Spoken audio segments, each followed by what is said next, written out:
Salut le Parisien Parisienne, j'espère que vous allez bien. Le Paris Saint-Germain qu'on s'est posé 2-1 face à Saint-Etienne. Le Paris Saint-Germain qu'on cherchait la victoire, les 3 points, toujours premier en tête de ce classement. Donc oui, je suis très content.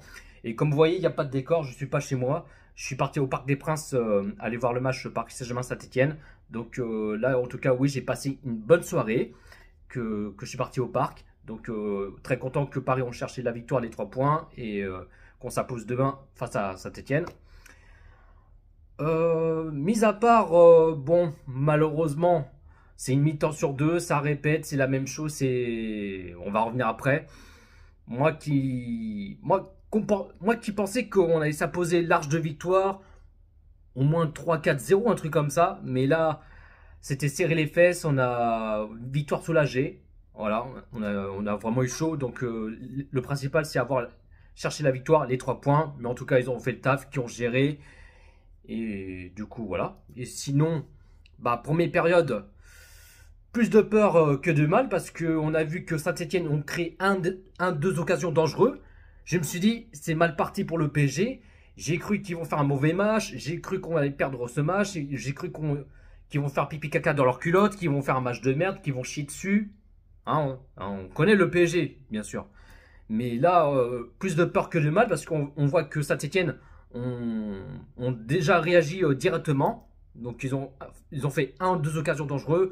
Mais après, bon, le PSG qui commençait mal, ils sont déjà stressés à reculer et tout ça. Je me suis dit, non, c'est pas bon, c'est pas possible.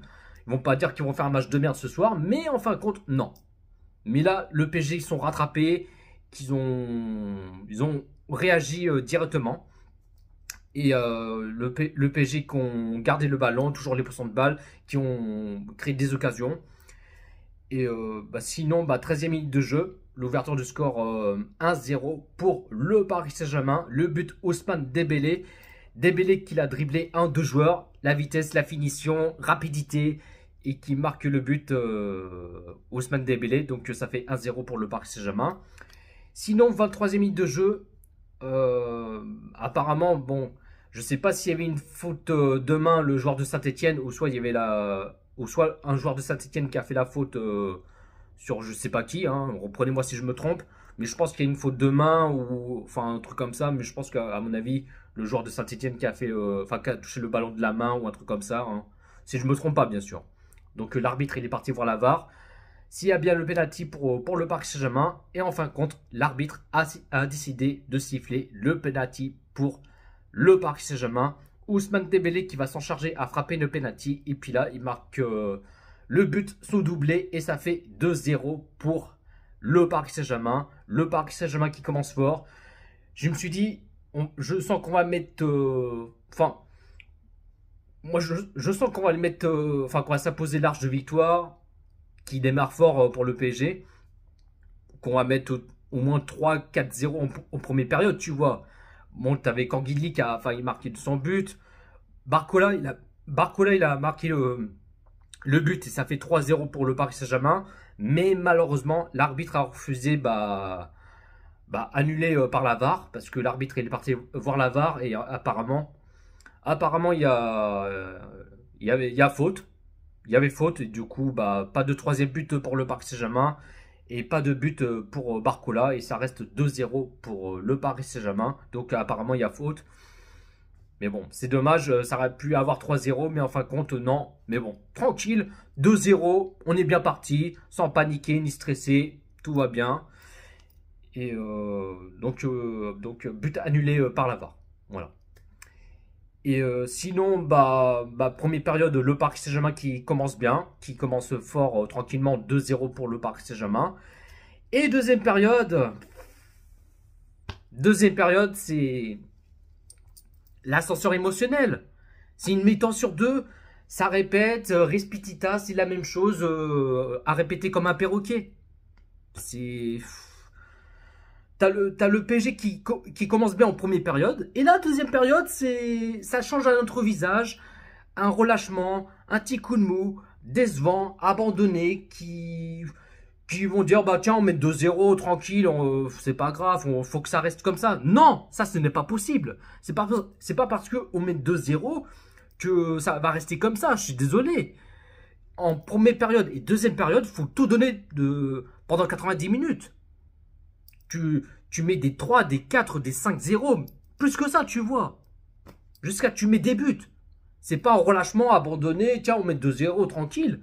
Non, ça marche pas comme ça. Parce qu'on sait jamais ce qui va se passer si l'équipe inverse, enfin les adversaires, pardon, vont marquer le but ou pas. Donc ça, c'est pas possible. Ça, ce n'est pas la première fois qu'ils font le PSG. Un coup, le premier période, ils font un bon match, ou un coup, ils font un mauvais match, un coup, c'est l'inverse. C'est la même chose, c'est respitita, ça répète, enfin, c'est dommage. C'est dommage, je m'attendais à voir mieux en deuxième période, mais là, on a vu le PSG, un changement de notre visage, voilà. Mais c'est dommage. Moi, je m'attendais à voir mieux en deuxième période, mais décevant. Décevant en deuxième période. Mais c'est dommage. Sinon, 63e minute de jeu, double changement pour le Paris Saint-Germain. Lucas Hernandez qui sort à la place d'Désiré Doué et Gonzalo Ramos qui sort à la place Pacho. Et puis après, le PSG qui ont fait faute et là, il y a un coup franc pour Saint-Etienne. Et le coup franc, en tout cas, ils l'ont mis au fond du filet. En tout cas, le but de ce coup franc magnifique. Et Donnarumma, il peut rien faire, malheureusement. Bon, du coup, Saint-Etienne, il marque le but. Et ça reste toujours 2-1 pour le Paris Saint-Germain. Et en tout cas, le coup franc était magnifique, mais Donnarumma, il peut rien faire, malheureusement. Sinon, 71e minute de jeu, troisième changement pour le Paris Saint-Germain.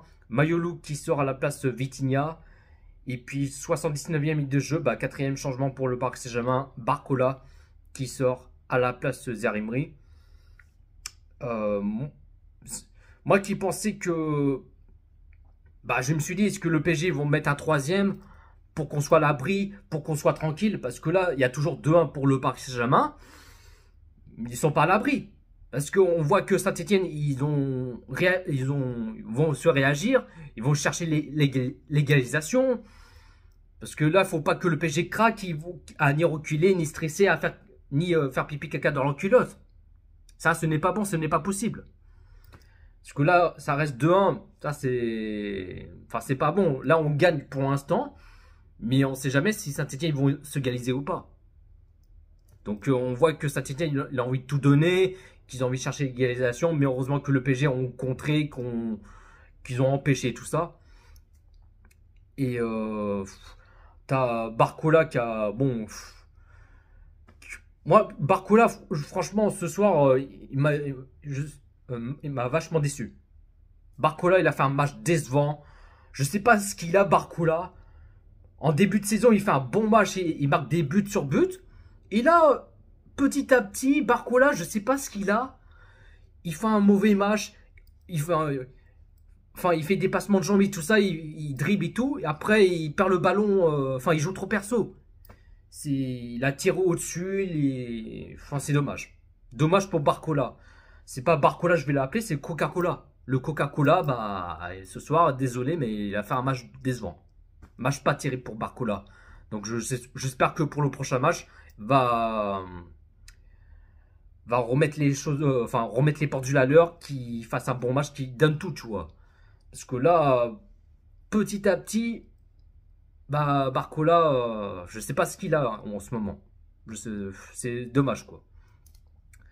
Après, t'as Dembélé qui aurait dû mettre un triplé, il a tiré au-dessus. Alors que, même en plus, le pire, il était en face de gardien, il tire au-dessus. Ça, normalement, c'est le troisième but pour le Paris Saint-Germain. Il aurait dû mettre son triplé ce soir. Mais à quel moment tu rates cette occasion? Il aurait dû mettre un triplé et avoir un troisième but pour le PSG. C'est incroyable. Mais comment il peut rater ça? Oh non, mais non, mais je vous jure, c'est incroyable. Mais bon. Bref. Du coup, là, score final, le Paris Saint-Germain qui s'impose 2-1 face à Saint-Etienne. Donc, victoire soulagée. On a vraiment eu chaud. Donc, en tout cas, heureusement heureusement que le PSG compte tenir de ce score. C'est essentiel, c'est le principal. La compo de Luis Enrique qu'il a mis en 4-3-3. Donc Luis Enrique il a fait tourner quelques joueurs. Et en gardien Donnarumma, latéral gauche Nuno Mendes, latéral droit Achraf Hakimi, la charnière centrale Lucas Hernandez, Beraldo, Marquinhos qui n'est pas là, apparemment il était blessé. Donc je pense que ce n'est pas trop grave pour Marquinhos, il est bon. C'est pas sûr s'il va jouer pour le prochain match en Coupe de France, mais ça m'étonnerait. Donc je pense qu'il va faire tourner quelques joueurs en Coupe de France. Donc Marquinhos, il est blessé, il n'a pas joué ce soir. Donc je ne pense pas qu'il jouera non plus en Coupe de France. Donc je pense qu'il va laisser au repos ou quoi que ce soit. Milieu sentinelle, Lara Fabian. Je vais pas tirer dessus, mais qu'est-ce qu'il fout titulaire? Ce n'est pas Zidane. Pourquoi ce Lara Fabian est titulaire? Et en plus, il est même pas sorti. Hein. Il n'a même pas remplacé quelqu'un ou quoi que ce soit. Il a joué 90 minutes. Hein. C'est insupportable. Mais pourquoi ce Lara Fabian titulaire? Bref, je cherche plus à comprendre. Milieu gauche, Mayolu. Milieu droit, Canguilly. Et puis trois attaquants à gauche, Barcola. À droite, Dembélé. Et un attaquant, un vrai numéro 9, Gonzalo Ramos. Ramos, je n'ai rien vu ce soir. Bon, je me suis dit, enfin, Ramos, il est titulaire. Je pense que Luis Enrique l'a compris à mettre Gonzalo Ramos titulaire. Il était temps. Mais ce soir, Ramos, malheureusement, bon, il a fait ce qu'il a pu. Mais il n'a pas marqué son but ce soir. Mais je l'aurais aimé qu'il marque son but. Mais là, non, pas pour ce soir. Pas aujourd'hui. Mais ce soir, un peu décevant pour Ramos. Le Paris Saint-Germain qui a fait 59% de pourcent de balles. Côté Saint-Etienne qui a fait 41% de pourcent de balles. Le Paris Saint-Germain qui a fait 25 tirs et 9 tirs cadrés. Et côté Saint-Etienne qui a fait 8 tirs et 3 tirs cadrés. Donc voilà la team, pas plus à dire. Donc oui, je suis très content que le PSG qu'on cherchait la victoire, les 3 points. Mais c'était difficile, ça a été compliqué. On avait vraiment eu chaud. On sait que c'était un match pas facile. Mais on sait que Saint-Etienne, oui, c'est une belle équipe. Mais voilà, on sait que c'est le promu de Ligue 2. Il est revenu en Ligue 1 il y a pas si longtemps. Enfin, il y a pas longtemps, tu vois. Mais voilà, donc oui, je suis content. Mais même si c'était une mi-temps sur 2, ça répète. Mais bon, voilà. On va pas... Le principal, c'est avoir la victoire, les 3 points pour le PSG. Voilà la team, dites-vous dans les commentaires ce que vous en pensez de ce match Paris Saint-Germain Saint-Etienne. Un petit pouce bleu, commentez, partagez et on est carré. Et abonne-toi si ce n'est pas fait, abonnez Jojo Parisien et n'oubliez pas de cliquer sur la cloche. C'est important. Prenez soin de vous la team, ici c'est Paris.